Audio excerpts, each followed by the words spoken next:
कि इसने जो है जैसे बुखार की दवाई जानने वाले बुखार रोक दिया तो उसके लिए वो वैद्य बन गया ना।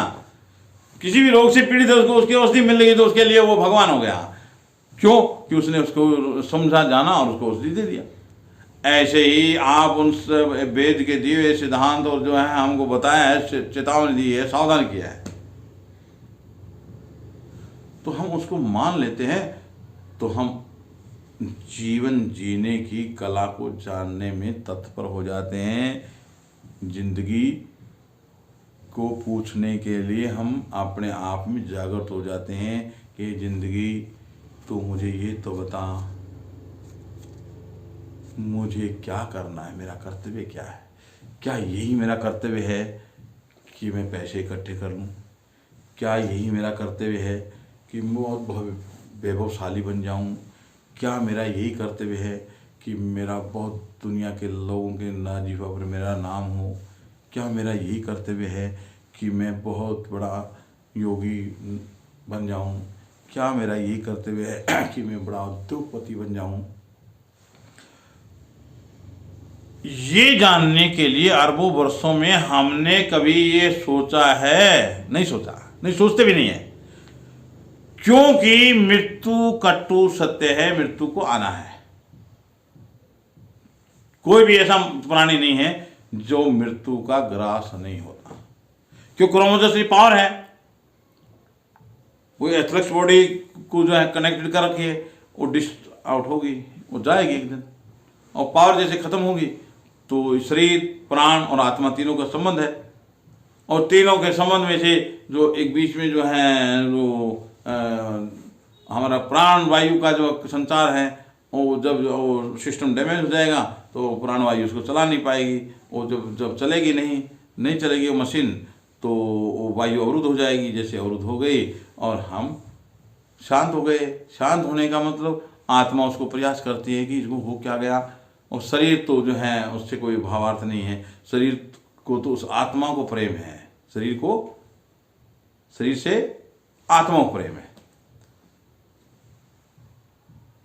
आत्मा दो प्रेम करती है, प्राण से भी करती है, उस शरीर से भी करती है। क्यों? कि प्राण से इसलिए करेगी, प्राण जितना अधिक होगा उतना मेरा विकास होगा। फिर तो हम विकास क्या कर रहे हैं?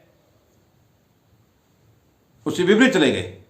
विकास हमें अपने जीवन की उस रहस्य में, कला का, जीवन जीने की रहस्य क्या है, कला क्या है, उस सिद्धांत का हो जाना। यानी जीवे तो जुक्ति, मरे तो मुक्ति, दोनों लाभ हो जाए। ये जरूरी नहीं कि योगी बनना, सन्यासी बनना या जो भी बनना है, ये भावार्थ जो है सब लोगों को घटित करने की आवश्यकता नहीं है। क्योंकि सत्संग कब होगा? सत्संग साधु सन्यासी योगी लोग सत्संग करते, सत्य के संग की बात। सत्यम शिवम सुंदर। सच, जिस मनुष्य ने जीवन में सच स्वीकार कर ली,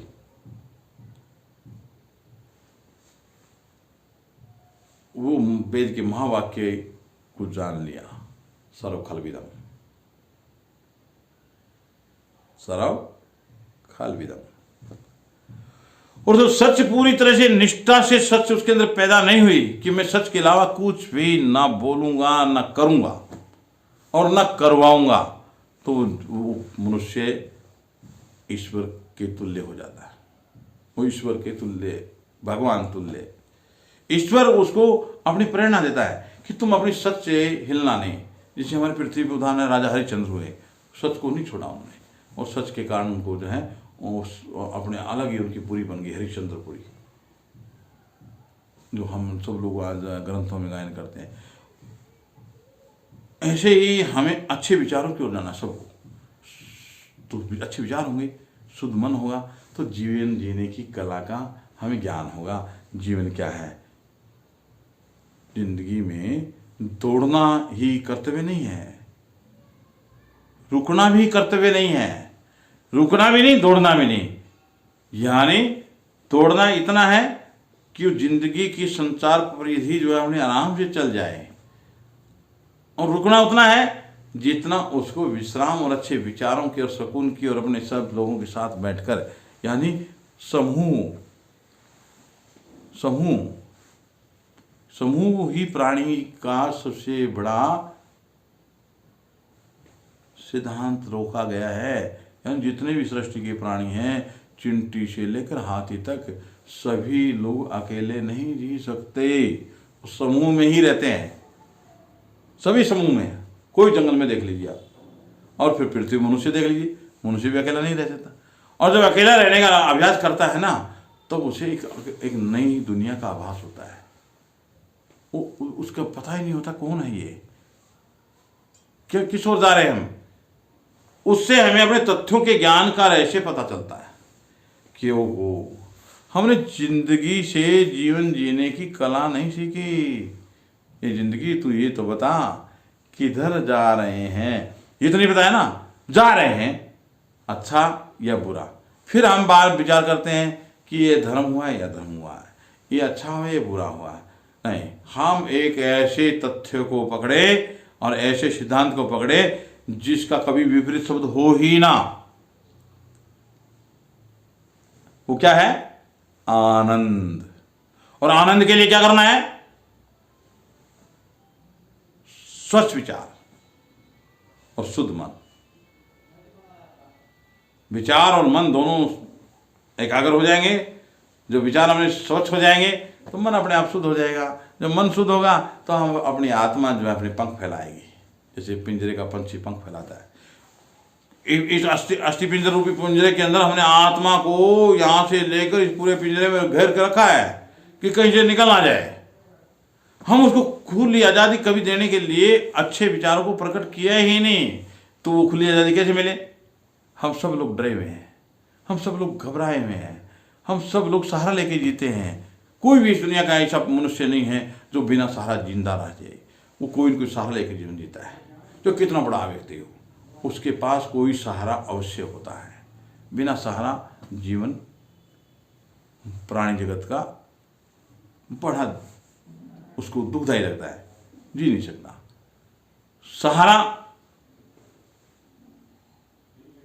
सहारा के दो भावार्थ भी घट जाते हैं। सहारा से आदमी, मनुष्य, प्राणी,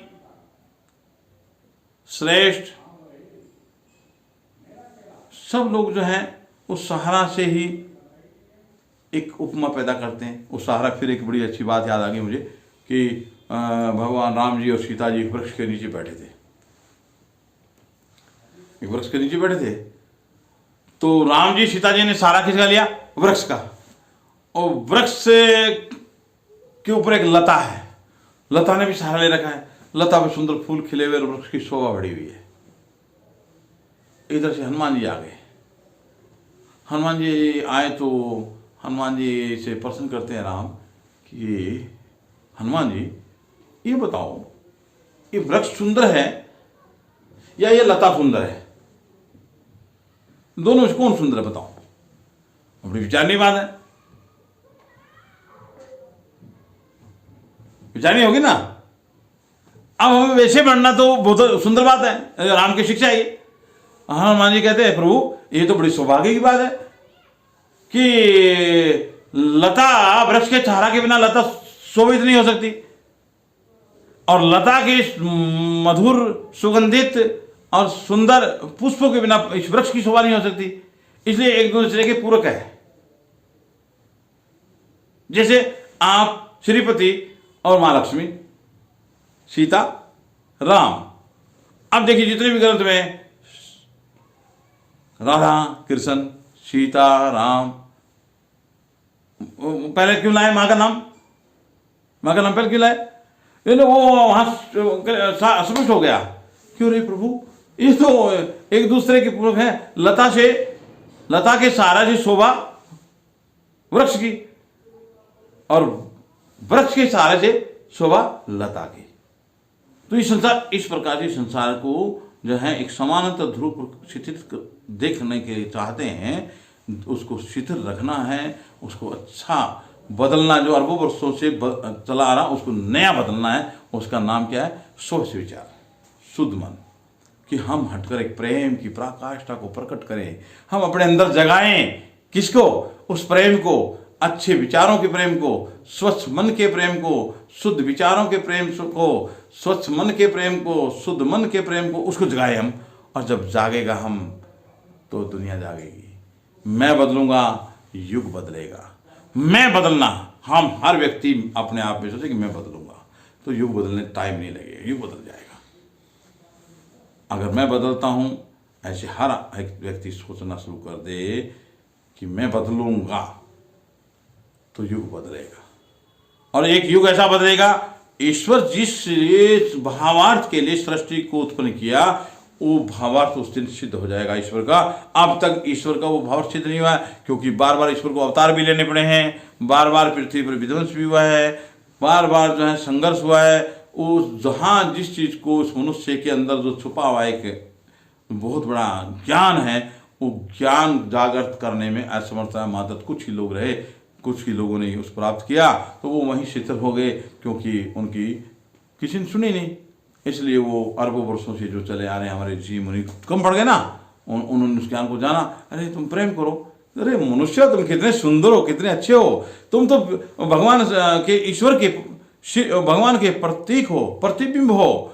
आप दर्पण में प्रतिबिंब हो ना, नकली नहीं हो। आप दर्पण देखोगे उसमें आपका प्रतिबिंब दिख रहा है, वो नकली कैसे हो सकता है? आपका प्रतिबिंब है, परंतु दर्पण में शीतल नहीं है। ऐसे ईश्वर का प्रतिबिंब आप है, आप भी शीतल नहीं है। हमें उसको शीतल करने की कला को जानना चाहिए, अच्छे विचारों की क्रांति से, स्वच्छ मन के सिद्धांतों से, तब हम सनातनी हो जाएंगे। सब हम सब सनातनी हो जाएंगे। जो सनातनी हो जाएंगे तो जितने भी धर्म जो है नाना पंथे विद्यते, इस संप्रदायों को जो जन्म मनुष्य ने दिया है, ये मनुष्य के द्वारा है। जब मनुष्य है तब ये धर्म संप्रदाय नाना जो है प्रकार की जो क्रियाकलाप जो है, ये मनुष्य से है, ना कि किस मनुष्य के द्वारा थोपी, इस मनुष्य के द्वारा पैदा की हुई, ना कि ये मनुष्य को किसी अन्य ने दिया है। मनुष्य ने मनुष्य को दिया है ये उपहार कि आपको ये पूजा करनी है, आपको ये कथा करनी है, आपको ये जो है साधना करनी है, आपको ये राजनीति करनी है, आपको ये व्यापार करना है, आपको ये जो है खाता लेखा देखना है, आपको बच्चों को पढ़ाना है, आपको संस्कृत पढ़ाना है। इस सब मनुष्य से है ना, ये मनुष्य ने अपने विचारों से तय किया। तब ये तय किया मार्ग है, तो उन एक मार्ग तय किया, उसके साथ ये मार्ग भी तय करना चाहिए ना मनुष्य को, स्वच्छ विचारों का और शुद्ध मन का, कि तुम में मुझ में बस भेद यही, मैं नर हूं तुम नारायण हो। जब ये भेद हमें मिल जाएगा तो नर से नारायण बन जाता है। ये भेद जब ही मिलेगा जब हमारे अंदर शुद्ध विचार आएंगे। जो अरबों वर्षों का चला आ रहा पक्ष विपक्ष का जो हमारा बैलेंस जो है वो डगमगाता रहा है हमेशा पृथ्वी पर, वो रुक जाएगा। और जैसे रुकेगा तो ईश्वर फिर पूरी बसा देगा। तो पहले भी पूरी थी, जैसे हरिद्वार पूरी थी, अवंतिका पूरी थी, अयोध्या पूरी थी, अमरावती पूरी थी, ये सब पूरियाँ थी। ऐसे फिर पूरी फिर पृथ्वी पर आ जाएंगे वो ईश्वर और ईश्वरी, हमारे देवी देवता सारे वहाँ अपने सब लोगों के साथ रहेंगे। हमने उनको भगाया है क्योंकि हमने अपना शुद्ध मन नहीं किया, विचार सोच नहीं किए, तो वो सोचा कि ये मानने वाले नहीं है, वो कम पड़ गई, चले गए। अब वो हमारे देखते हमारे इंतजार कर रहे हैं कि देखो हमने तुमको तैयार किया है, तुम एक ऐसा तैयार करो। तो ऐसे हम स्वच्छ मन को तैयार करें, अच्छे विचारों को तैयार करें, तो ईश्वर आपके साथ है। आप हम कहते हैं ना भगवान अंदर है, परंतु उसका हमने मंथन नहीं किया। दूध में घी है, जब हम मंथन नहीं किया उसको दूध ही दूध माना। समुद्र में छुपा हुआ अमृत था, मिला ना। ऐसे ही हमारे अंदर से भी एक प्रकट ईश्वर है, भगवान है, एक शक्ति है जिसका नाम आत्मा है। वो आत्मा ही संपूर्ण ब्रह्मांड का प्रकाश है। उस ब्रह्मांड के प्रकाश को जो है प्रकाशित होते देखना है, जानना है, एक अच्छे प्रेम को प्रकट करना है। तो हमें क्या करना है? प्रेम, अच्छे विचारों से, स्वच्छ मन से, एक अच्छे सिद्धांतों को पैदा करने की हम पराकाष्ठा तैयार करें। हम एक ऐसा जीवन में धारण करें कि हम सब मिलकर, हमें कोई राजनीति नहीं करनी, हमें कोई जो है हमें कुछ चलाना नहीं, हमें प्रेम करना है। राजनीति वालों का काम राजनीति वाले करें और जो व्यापार वाला काम व्यापार वाला करें, परंतु हम मनुष्य एक अच्छे विचारों को प्रकट करें, मिलकर सद्भावना प्रकट करें, तो हम आपस में ईश्वर के प्यारे हो जाएंगे। जो रब दा प्यारा वो सब दा प्यारा, जो सब दा प्यारा वो फिर जन जन दा प्यारा। ईश्वर का प्यारा बनना है तो ऐसा करना पड़ेगा, और एक नया बदलाव इतिहास लिख जाएगा, ये मनुष्य लिख देगा फिर से, क्योंकि मृत्यु निश्चित है ना।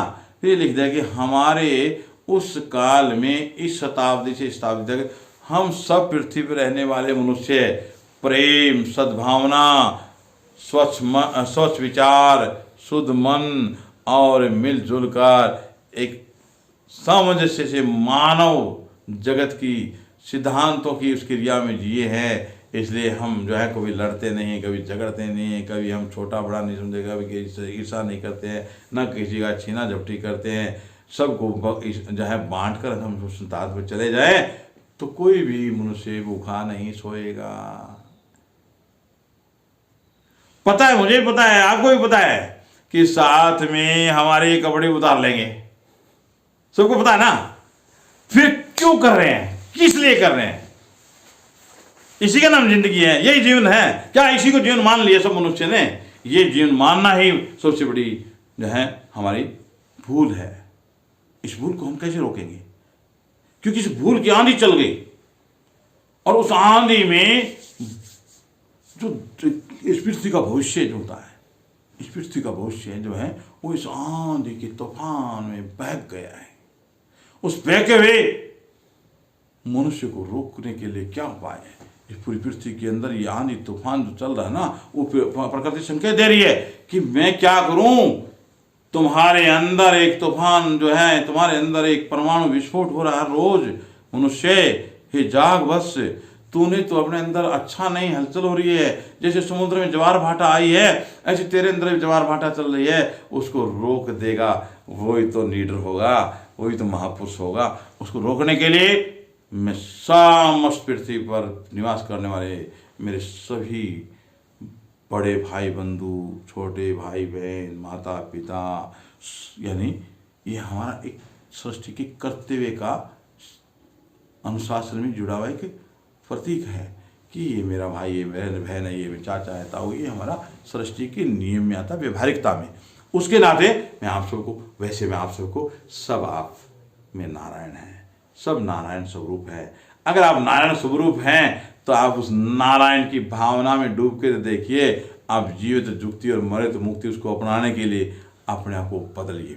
मैं बदलूंगा, युग बदलेगा। आइए हम सब मिलकर स्वच्छ विचारों की क्रांति लाएं, जिससे शुद्ध मन पैदा होगा, और शुद्ध मन से हम प्रेम करेंगे और एक आनंद होगा, जो आनंद का कोई विपरीत नहीं होगा। तो हम आनंद में होंगे तो हमको सब कुछ मिलेगा, तभी तो आनंद होगा। और सब कुछ आनंद प्रेम से आएगा, प्रेम से आनंद आएगा, सब कुछ अपने पास आ जाएगा। सब लोग हम सुखी रहेंगे। क्या इकट्ठा करें, क्या आए थे लेके, क्या लेके जाएंगे।